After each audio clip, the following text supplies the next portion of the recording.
Swinging a high drive into center field. Hits at the wall. It is gone!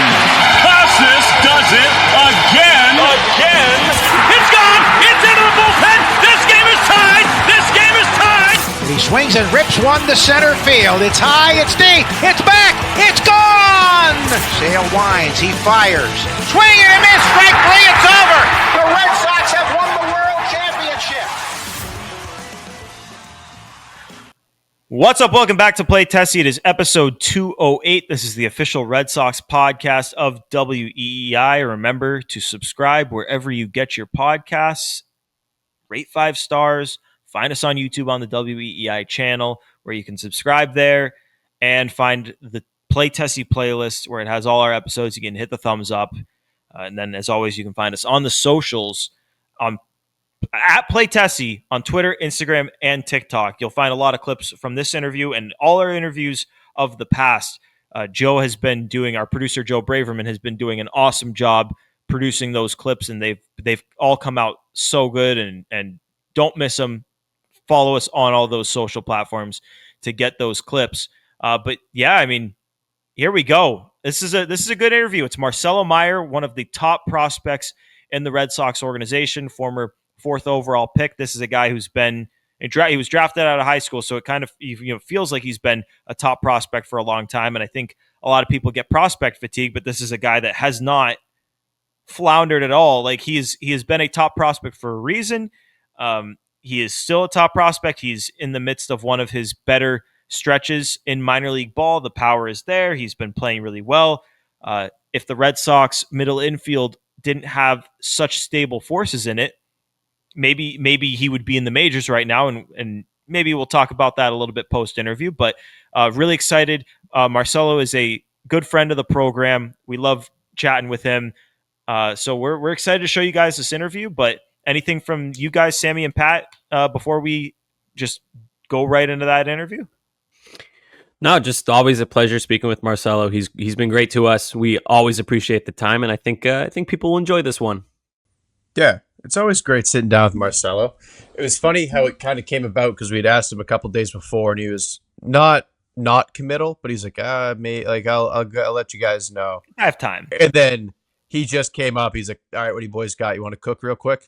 Yeah. Let's do it. What do you got from me? Yeah. So he's a cool guy. I love talking with Marcelo, and excited to be able to see him on a more regular basis when he is up this year. It's going to happen. But for now, this interview will do, and we'll catch you guys on the other side of it. So here's our interview with Red Sox top prospect Marcelo Meyer. All right, we're here with Red Sox prospect Marcelo Meyer. Marcelo, first things first, you didn't cut the hair this year. Why? No. I mean, it's definitely not a yearly thing for me to cut my hair. Last year, I think it was just like a once-in-a-lifetime thing. I'm glad I have it in the back pocket for when I get old. I know what I look like, But yeah, I mean, I'm definitely keeping my hair long for as long as I could. When do you get to the point where you got to cut it? Like, because, I mean, it's a good length right now. I feel like it's always this length. Yeah, I mean, I get trim ups. The thing is, I'm super picky about my hairstylist, so I haven't really found one here that, I'm comfortable with. So maybe when I get up to Boston, I'll try to find one. Got to be careful though; it's freaking cold. You don't want to cut it too early. Yeah, that's true. That's true. It definitely needs a little bit of a trim right now. It's all over the place. No, it looks good. Thanks. So for a young guy like you to have Alex Bregman around, what's that been like? What have you learned? He's the man, dude. I mean, he's just the way he goes about his business. He's the ultimate competitor. Obviously, he has the rings to show for it, so he knows what it takes to win. Just from day one, the way that he went about his business, communicating with everyone. I'm sure you guys know this, but he sat down with us for like an hour and a half the first day he was there, and just talked baseball, wanted to get to know us. He's the type of guy that's going to go and look at data from 10 other players, see you the next day, and talk to you for an hour about it. So, those types of players don't come around clubhouses that often, so for him to be here, it's super huge. So when you got up to Portland last year, we gifted you the flannel. You wear it every day. I know, bringing it to Mexico. Yeah. When you come up to Boston, we have to think of something to give you that is Boston topical. What comes to mind in terms of gift? For clothing? Yeah, like anything. What do you think we're getting? It could be a Dunks koozie for all I care. You guys know what you're getting me, or is this like a? No, we're just it's a brainstorming. What We're are you into? brainstorming. General interest. Well, I mean, I'm from San Diego, so I don't have many items that are like thick. So like a puffer. Like I don't own a puffer. I know you probably need that when it's cold in Boston. Big time. You'll You'll need it for a while. Any puffer will do. I mean, just let's keep it a little classy. Let's keep it like black, Black. navy blue, Maybe. or I'll take whatever. I mean, I might not wear We it. got you. We'll Come on. We'll cook up something. Yeah. All right. we cooked up a great gift last year. We have to top it. Yeah. I mean, I wore that every single day this off season. So I mean, come I on. knew you would. You're constantly talking about the flannel. Yeah. It's your thing. Perfect weather down here for it. I mean, you wanted it to be the home run celebration in Portland really badly, but you just couldn't get the support. But we appreciate that, you took that on and you gave us that support. of course. Yeah. All right, on to the good stuff here. Okay, you ready?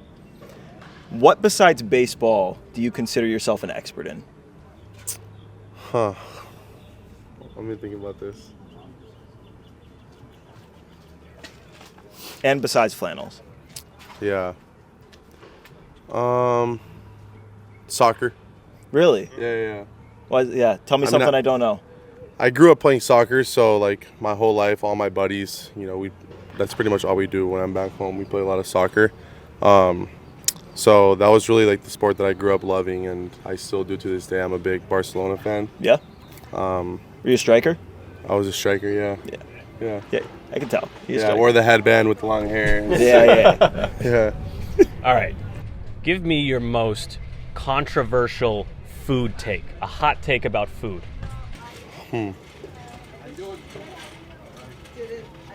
Well, I hate olives, so anything with olives, get that out of my face. Good. Hate olives. I'm all in on Hawaiian pizza. I mean, I could arguably remove the ham and just eat a pineapple on pizza. It's that good to Yeah, me. I think people are too much with like pineapple doesn't go on pizza. It's a little Yeah. dramatic. It's fine. And I'm like I'm Mexican, so obviously I love hot sauce. So I throw hot sauce on everything. Yeah. And a lot of people aren't fans of that. Who just had a whole hot sauce thing? Is that what Hauk did? Was that hot sauce? Maybe. Do I have that right? Yeah. He got the Pepper Palace sponsorship. Oh, my Yeah, God. so- Pepper Palace. Sponsor I was us too. my parents were home. I mean, in Florida a few days ago. They just left, and when my parents come to visit, they bring me like a care package of like Mexican goodies, it's a lot of spicy food. It's a lot of spicy sweet treats, all that stuff like that. So I ended up bringing some like spicy dried up mangoes home, and I have Roman try it, and you would have thought he like almost died the way that he bit into it. He was so spiced out. I didn't even know they made that yeah. spicy. Yeah. We put spice on everything. We've been eating dried mangoes all The week. entire I week. brought a What do you think huge of bag. like the candy with the like spice on it? I feel Like like that's tahini on it? Yeah, like that's like my I'm all limit. in on that. You like it? Are you talking about like the pepper gummies? Like the Yeah, gummies like that are that. shaped like peppers, and then they're Lollipop. way spicier than you Yeah. think. Like those Yeah, I things mean are that's crazy. not really spicy, No, it's like a little kick. Yeah, Not yeah, that yeah. spicy. No, I'm all in on that. That's one thing I we're need a little super- kick with my food. We're super lacking in New England with Mexican food. Like that, we're way behind. Yeah. Oh, Burro bus, speaking okay. of Mexican food, you want to hear Rich Fitt's hot take for food? Oh yeah, this is Moe's scary. queso on chocolate chip cookies. I mean, he's just saying that to stir the pot. Man. Come on. Well, he said it It's the happened one time it accidentally. spilled. There's no way he actually gonna liked try it. Yeah, he Yeah, said he it said he loved spilled. it. He ate it, and he was like, "It's not." He was that like, bad." He's my never God. I looked mean, that's back. a Richard Fitz thing to say. I'm not gonna lie. All right, trying last, it. That's a crazy one. Yeah, it's nuts. last Yeah. question for you. Have you seen The Town? I have. Okay. Yeah. You're robbing Fenway. You get to pick Sick movie, by the way. Oh, it's a great movie. Sick movie. Great movie. 3 teammates or anyone in the organization to rob Fenway with you and a getaway driver. Who are you picking and why? So 3 teammates and a getaway driver. Yep. Not including myself, right? Not including yourself, like 3 additional Okay. and the driver. Who would the driver be?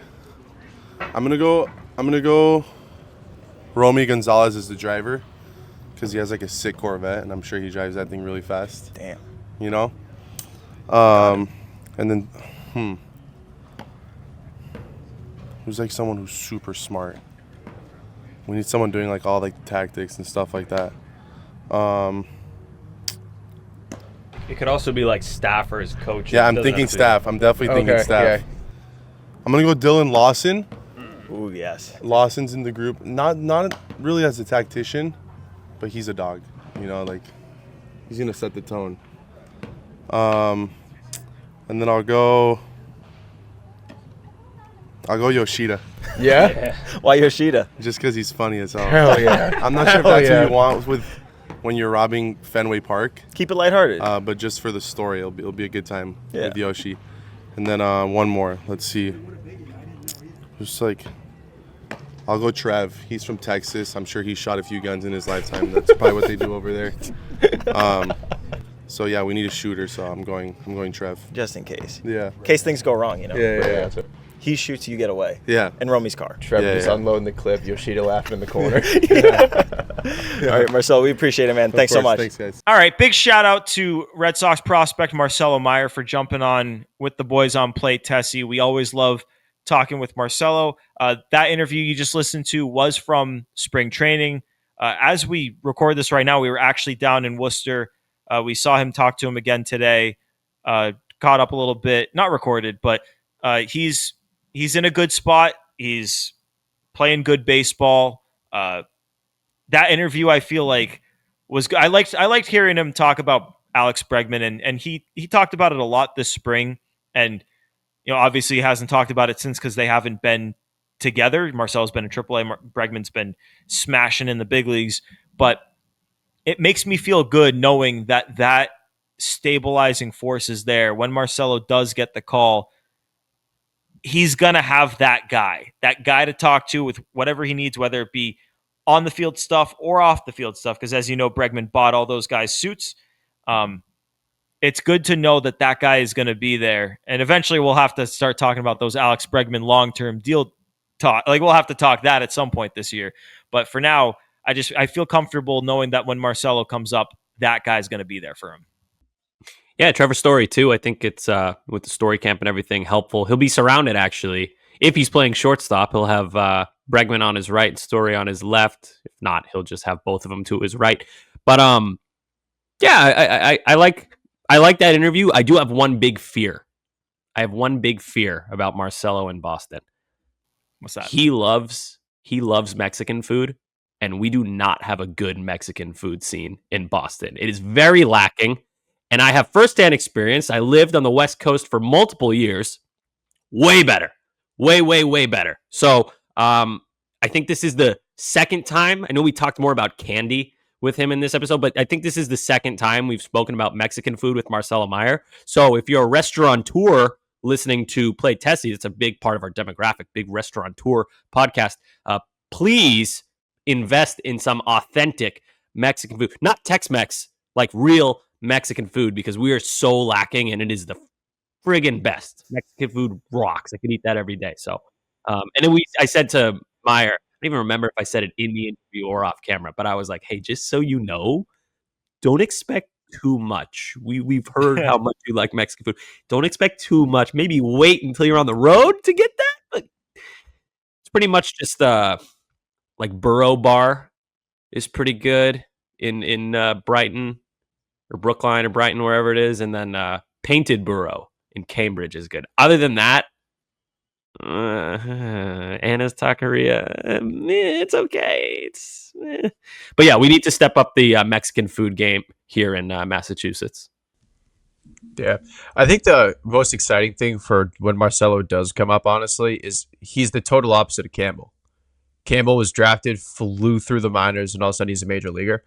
Marcelo's known these guys for years. He knows everybody. Like, him coming up it's obviously going to be an adjustment, but it's not going to be some like shock to the system. He knows all these guys. He's been in the organization for years, and it's going to he's just a guy that I don't think is going to be one of those like a Jackson Holiday who's kind of overwhelmed getting to the majors. He's ready for it. He knows all these guys. He's been in the org for years and years, and I'm excited for whenever he does get up here. I thought you were about to say I thought you were about to say Campbell's the opposite of Marcelo Meyer. He hates Mexican food. Oh, no. Fucking hates it. No. Hates it. Doesn't like anything spicy. But yeah, no, Marcelo, he screams big leaguer. Today, like, the dude looks like a big leaguer, acts like a big leaguer, plays like a guy that's ready for the big leagues. I don't know when it's going to happen. We had a brief discussion on our last episode about like this offense is struggling. And it's like when do you take those kids in AAA or Masataka Yoshida and figure out a way to get them in there? With Marcelo, I feel like the fit I don't know. I mean, it depends on who you ask, because there's going to be some people who want him at first. There's going to be some Sammy, your theory, which was put Christian Campbell at first and then find Meyer up there. If that's the plan, then the fit is there. If that's not, if they're unwilling to put Marcelo, which it again does not sound like either from the Red Sox end or Marcelo's end that is happening. If they're not willing to put him at first and they're not willing to put Christian Campbell at first, the path there is kind of murky. It's like, how does it happen? Again, I think if your offense struggles and you got a kid that can light a fire and spark a team, I think you do it. I think we're not at that point where you have to do it yet, but I think we could get to that point. Right now, today, if you guys had to guess a month where we will see Marcelo Meyer in the majors, let's say screw it, injuries included. So if you think Story's going down in June, you can say June. What month do you think we will see Marcelo Meyer in the majors? I have to check something. I got it. You gave a take before the season. Is that what you're checking on? Maybe. I don't remember if don't look at that take. Don't look at it. I'm going Top June. Your dome. June, Pat? I'm going June, yeah. Yeah, I'm going June. Whether that be as a result of the first base shuffle or Campbell moving to outfield full time or Story kind of fizzling out or an injury, I think June's pretty realistic. It gives him 2 full months in the minors, get his timing, make sure he's healthy, all that, and I think he's up in June. Come on, Sammy. Okay. I got a take. I think you guys are going to hate this, but this is how I feel. I think he comes up very early August because the Red Sox will be on the West Coast, but not only on the West Coast, they'll be in San Diego, and he's kind of sort of from the area. So I think they're going to ease him in. They did this with Devers in Seattle. They did this with Benintendi in Seattle. Yep. There's another guy they brought up on the West Coast that I'm blanking on right now. Maybe it's Swihart. I don't know. But they like to do this. Bring up guys on a road trip away from Fenway, ease in. West Coast, way more chill setting than East, especially San Diego. These guys are good fan base, but are they even watching for half the game? They're like, oh my God, it's so beautiful around us. There's so much to do here. Oh, right, there's a baseball game. Way easier environment to play in. Meyer's used to it as well. Like I said, he's from kind of sort of the area, Chula Vista. I don't really know how far that is from San Diego. I think they do that. Then he plays in Houston, and then he comes back to Boston. He's had 2 series under his belt at that point. Ease him in as much as you can, and he gets about 2 months of Major League Baseball. You keep that service time. He gets a large cup of coffee.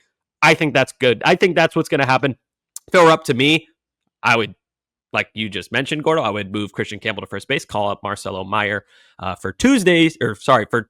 What is it, May 6th? That would be. So yesterday, if you're listening on drop day, that's what I would do. But I think it's going to be August. For me, I think he gets, I'm going to go with Pat here and say I think he gets called up in June, just because I find it hard to imagine, and granted, these things have held together for now, but for Marcelo Meyer to stay in AAA, you need Alex Bregman, Trevor Story, and Christian Campbell to all be performing well and on the field healthy. We've seen Christian Campbell have a rib issue recently. We've seen Trevor Story have, let's put it bluntly, injuries galore since joining the Red Sox organization. I think that it's going to be tough to make it to July, August without those things kind of forcing the hand. And I'm not saying Marcelo is a guy that you don't want to bring up unless those things happen. I just think that that's the path they want to take. Again, if it were me, I would find a way to get him up here sooner than that. We talked about this a couple episodes ago, but I will be monitoring Trevor Story's performance. He got back-to-back off days earlier this week, so we'll see how he looks for the month of May. He deserves plenty chance to find his footing and produce, but if he's below average offensively and below average defensively, and you've got this whiz kid in the minors, then that's going to force your hand at some point. So whether it be injuries or that, June. I like June for it, and Roman Anthony maybe a little bit sooner. That one could get a little bit tougher to avoid. But anything else from you guys on Marcelo, on the interview, on him? He's not a first baseman. Don't think so. No. Anything else? No, just I hope you guys are right and I'm wrong. I think August, I mean, I don't hate it, but I would much prefer get that kid up here a lot Hey, sooner than that. if you're right, that means a lot of stuff is going right or something's going. If you're right, that means that ideally it means that Bregman, Story, and Campbell are all healthy and playing really well, and not guys you want to remove from the lineup. Yeah, good way to look at it. That's true. So, Pat, anything else from you before we wrap this thing up? That's it. All right. Well, we really appreciate Marcelo taking the time, jumping on with the fellas on this one. Looking forward to giving him his gift when he gets to the majors. We're not giving any hints really, but it is Boston based. That's what we do. We gave this guy the flannel in Portland last year, and then yeah, we'll get it out there when he's up there, and we give him his gift this year. But no hints. You'll just have to wait and see, and it'll be this year. So we appreciate him jumping on with the fellas and always being cool to us and being a good friend of the program. We love Marcelo Meyer on Play Tessie. But till next time, we will be back on Friday. But till then, remember, subscribe wherever you get your podcasts. You know the drill. 5 stars everywhere, all the platforms. Find us on YouTube, on WEI's channel. You can find the Play Tessie playlist there, which has all our episodes in video form. Remember to hit the thumbs up on all those videos. Subscribe to WEI on YouTube. And then, as always, you can find us on the social platforms at Play Tessie on all 3 of Twitter, Instagram, and TikTok. Get all the clips from all these interviews. Again, Joe Braverman doing an awesome job with these. So give those things a watch. Remember to follow. And yeah, for Sammy, Pat, Joe producing. Again, shout out Marcelo for making the time and jumping on the pod with us. But it's Gordo here for Play Tessie episode 208. Thanks for tuning in. Peace.